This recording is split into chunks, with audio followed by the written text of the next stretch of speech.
Hey guys, what's up? Today you're about to meet 10 underrated strategy JRPGs that I thought you should know about. And as usual, I'm not covering any of the games that I covered in my 3 most underrated JRPGs videos that I did a long time ago. Those videos, I'll leave them at the end so you can watch them, alright? And I'm not covering also these games, because, you already know they're underrated. I've covered them quite a few times already. Enough is enough, right? Okay, let's begin!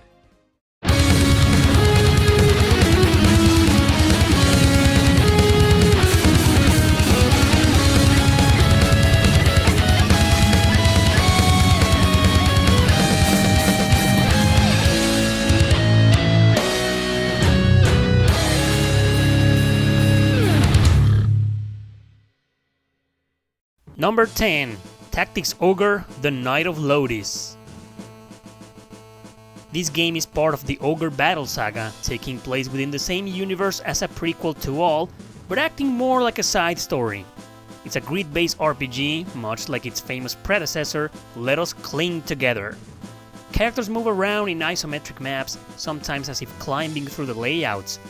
It's also based on classes, spells, and persuasion, meaning you can attempt to make enemies join your side. This means your party is highly customizable. Story is great, based on political conflict about oppression and corrupted empires, but the game itself provides 2 different routes altogether and 5 different possible endings.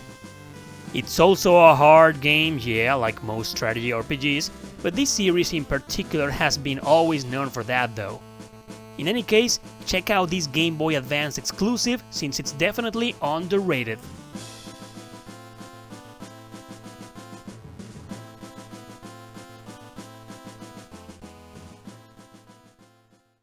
Number 9. Luminous Arc.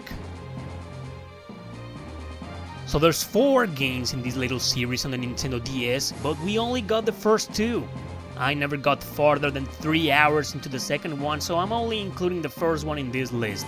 Although from what I remember, both are just as good. Luminous Arc is yet another grid-based tactical RPG like most games you'll be seeing in this list. This one is on the cheesy side, with fan service, comedy, lowlies, and all that usual jazz from anime tropes, but you'll still get a pretty interesting story and great character development.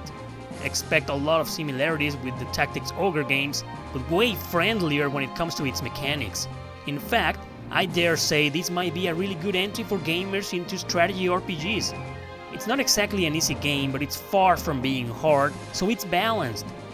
As you can see, the characters are kinda chibi and colorful, giving it an extra charm for those into that style. It's definitely among the best strategy RPGs on the Nintendo DS, as it is also an exclusive to that system. Check it out if you can, it's totally underrated.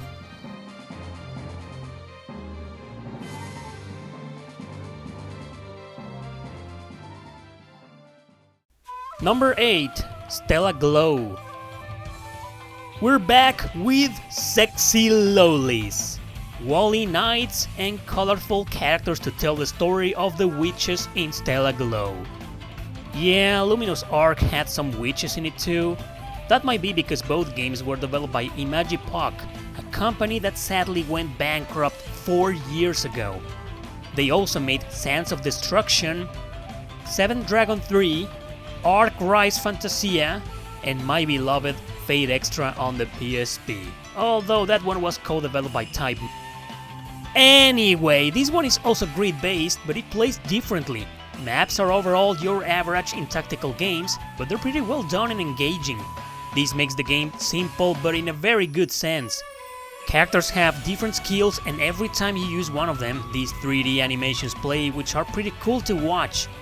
Obviously, this RPG revolves around a harem, which means your main character can tune in with the witches you'll be recruiting throughout the game.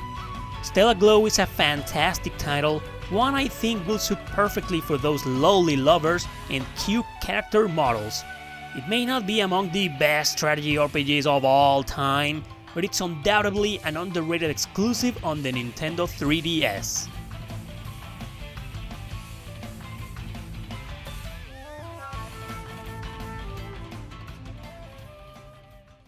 Number 7. Mercenary Saga Chronicles. Now that we talked about the father of too many clones out there, Tactics Ogre, meet a game that is highly influenced by it, or rather 3 games. These were made for mobile devices several years ago, but someone thought it would be a good idea to port them to the 3DS as digital games. However, only the second and the third one made it there for some reason. Nevertheless, they turned out to be reunited, all 3 of them, in this Chronicles package with a physical release on the Nintendo Switch. I really enjoy these 3 games, having played them on the 3DS, as I immediately thought they were hidden gems. Maps and graphics are nothing special, but the fact that you can play an easier and more friendly Tactics Ogre clone totally worked out for me. The stories in them, to my knowledge, are not connected, which means each one of them is a standalone title. They all revolve around a group of mercenaries getting involved into political plots and war conflicts. If you're looking for fast-paced RPGs that are balanced, similar to Final Fantasy Tactics, so you can relax and enjoy, this collection is perfect for you.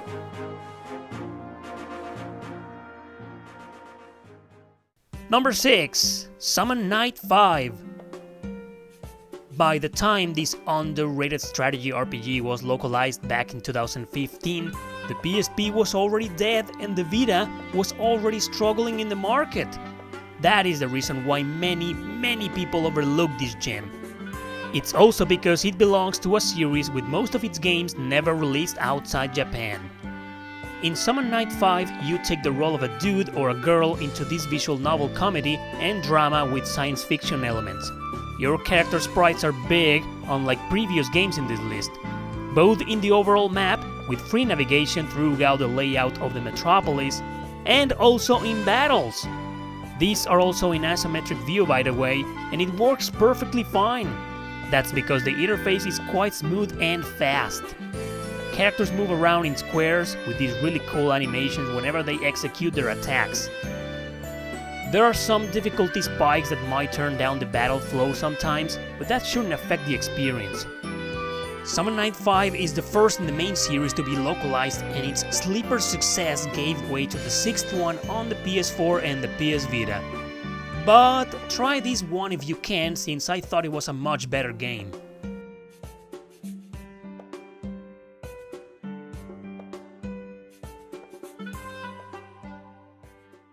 Number 5. Suikoden Tactics.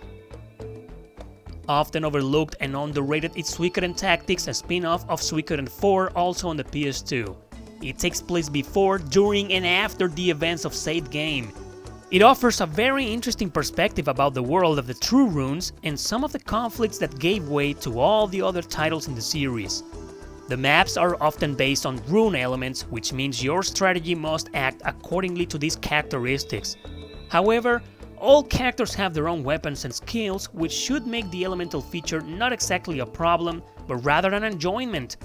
This game also features the recruitment of tons of characters, but unlike all the other Suikoden titles which have 108 Stars of Destiny, here you get almost 60. That's alright, more than enough to have variety in your gameplay. If you're into the Suikoden franchise, this is a spin-off you can't miss, even if you don't like strategy RPGs. Who knows, this might be the game that hooks you into the genre.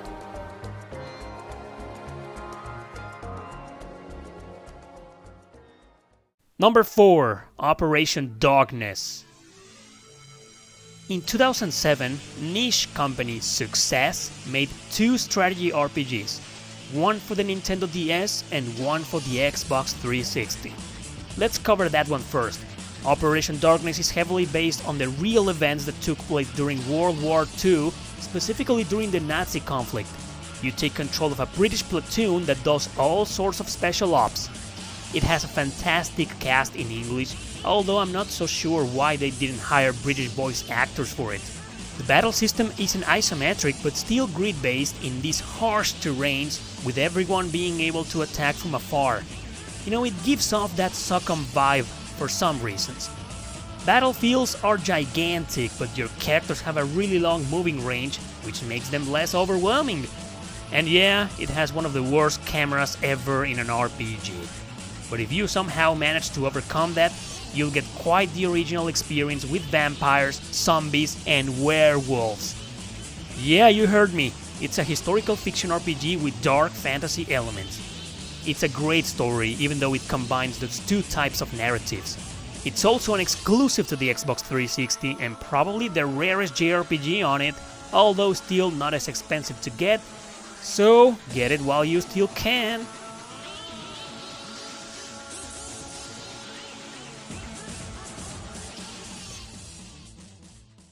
Number 3. Rondo of Swords. The other game's success developed was Rondo of Swords, exclusive to the DS. Wow, this list appears to be full of exclusives, eh? Well, it's a top-down tactics experiment that went wrong for being hard and unbalanced. But somehow, I loved it! I just got so into it that I was dying quite often and resetting the game many times from the very first missions, and still I will come back to it. You gotta draw these lines with your characters to move against your enemies to cause damage, although you can do the same if you wanna heal or buff some of your allies. Story is fantastic and, well, at this point you already noticed I'm a sucker for political conflicts and war dramas in JRPGs. This was last year the hardest RPG I had ever played in my life, with an English localization of course, but one of my friends gave me a tip several months ago about retaining your experience if you quit the maps and abandon the mission. There are no free maps at all, so that was the only real way to grind, and it definitely helped to make things easier. But either way, expect a brutally hard game, not exactly easy to get into, but quite addicting to play once you understand its mechanics.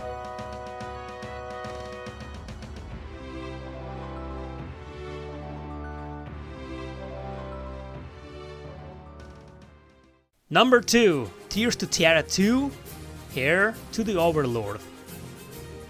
Welcome to the world of visual novels told like RPG games. If you thought games like Saga, Trails of Cold Steel or even Tokyo Xanadu had way too many cutscenes or way too much dialogue, sounds like you've never played Tears to Tiara 2. You will get 1 hour, sometimes more, and I'm not freaking kidding, of dialogue and then a 15 to 20 minutes mission, sometimes less in between. Yeah, sounds like Utawara Rumono, but I barely play that game, so let me tell you about this one instead. It's part of a franchise that started off as a hentai strategy RPG for PC, yeah you heard that right, which got a port to the PS3 only in Japan without the hentai stuff. Then there was another game which was like a side story also on the PS3, also only in mother-loving Japan. Finally we got the sequel called Heir to the Overlord, only title in the series ever to be localized. What a weird ass situation, man. Although I don't know if the games are connected, I understood this one just fine. Story is actually amazing, even with the lowlies and the stereotypes and whatnot, revolving around a rebellion against an evil empire. Battles are top-down in its combat system that's ruled by the 7 elements, but also on your character weapon type and skills. It's so deep yet simple at the same time, with a fantastic interface that I wish it didn't have way too much filler in the dialogues. So if you're willing to put up with that much of a story, give this excellent strategy RPG a chance, an underrated hidden gem.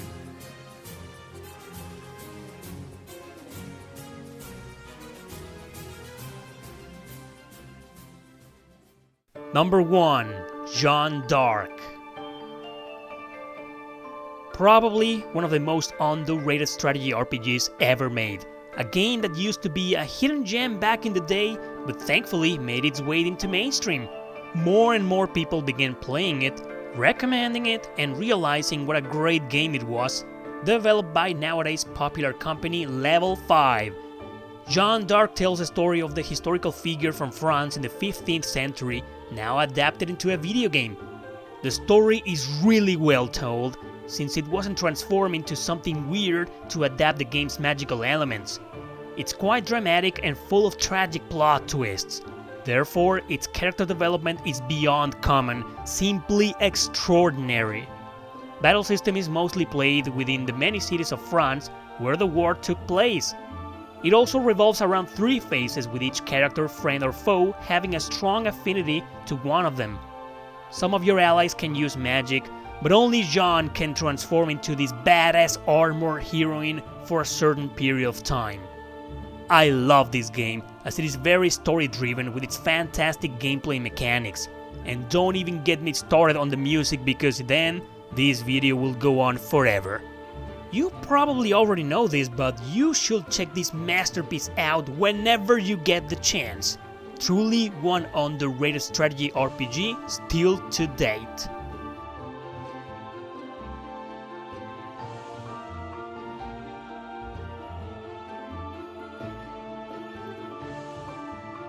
If you think I missed a game, or there's a game that should have been on this list, you know, it might be in those 3 videos that I did a long time ago called Top 10 Most Underrated JRPGs. So I'll leave these videos at the end so you can watch them today. Alright guys, thanks for watching. Don't forget to subscribe and share this video with your friends. See you next time!